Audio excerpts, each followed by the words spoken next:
So I'm Rodrigo. I'm Maria. And I'm Emma. And today we're going to be talking about Immanuel Kant. He was an Enlightenment thinker whose idea was about free will, morality, and cause and effect.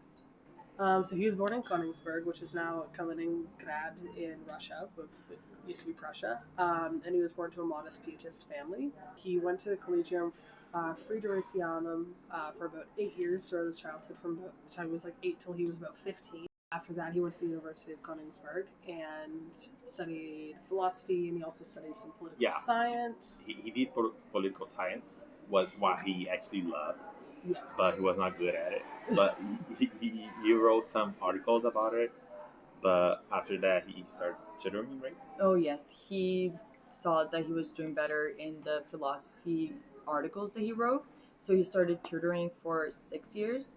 After that, he became a professor at the university for over 40 years. In 1996, he retired, but he continued writing, and throughout the 40 years that he taught, he also wrote a bunch of theories. So he had many theories, and actually a lot of good ones. Yes. But I would say the main ones would be free will, like the metaphysics of morality, and also the cause and effect. Yes. But I would say like the one that I like the most is the free will, because actually base our society nowadays. Yes. It's a groundwork for politics, ethics, and actually international relations between countries. He had amazing ideas, but with a lot of flaws, theories, and a lot of controversies, and it has to be also because of the time he was in, was colonialism and a lot of bad time for furies and all this. So I think not a great time to just bring up everyone should have free will. Like, exactly. Not even nowadays. Exactly. Having free will is like a privilege. Exactly. So bringing that up in the 1700s is just very out there, and he was just trying to be different. Talking about morality, and like that is his like most famous work. Like he got famous on trying to figure out, like, exploring a link between morality, free will, and cause and effect.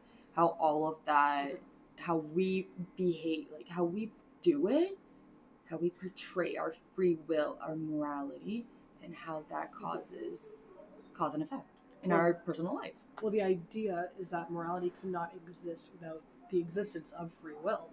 Because if there's no choice to be made, you cannot be held accountable for your actions. If there's no execution of free will, there's no reason for morality, because there can be no right and wrong if all of our actions are predetermined, which cause and effect kind of insinuates. So it's weird because they all kind of work together in like a little web. So I feel like comparing like free will and morality and how they work together is really important when looking at things such as court proceedings. Yeah. Because a lot of the time when people, you have to see if they are able, if they're fit to stand trial, because some people are not, as Kant would put it, rational, sane humans, can't really be held responsible for a lot of their actions. And that comes kind of into play with the whole idea of moral relativity. But it's like you cannot be morally judged for something you had no like executive choice or action of free will on it. So the example I used was, somebody who, brings something illegal over the border that someone else had planted on them. Yes, they committed a crime, but it was not something they did with a guilty mind or like a mens rea. Intent. Yeah, so they're a lot less likely to be charged with a crime because there was no criminal intent behind their actions. And it is important to know that this is a groundwork for today, like politics and our lives, because politics, court proceedings. Exactly, and it's all too much about ethics too. This relation with ethics and morality, and also like the way to everybody should think about others and put yourself in their place. Like, if you're not doing this yourself, you shouldn't do this to somebody else. Yeah, the idea of not being hypocritical. Exactly. I execute my free will every day, and it can affect someone's perspective. I can just be outside smoking beside someone and they think that's morally wrong, and I ruined their free will to be on something. But I was executing my free will. That's it. Thanks for watching. Thanks for watching. Bye.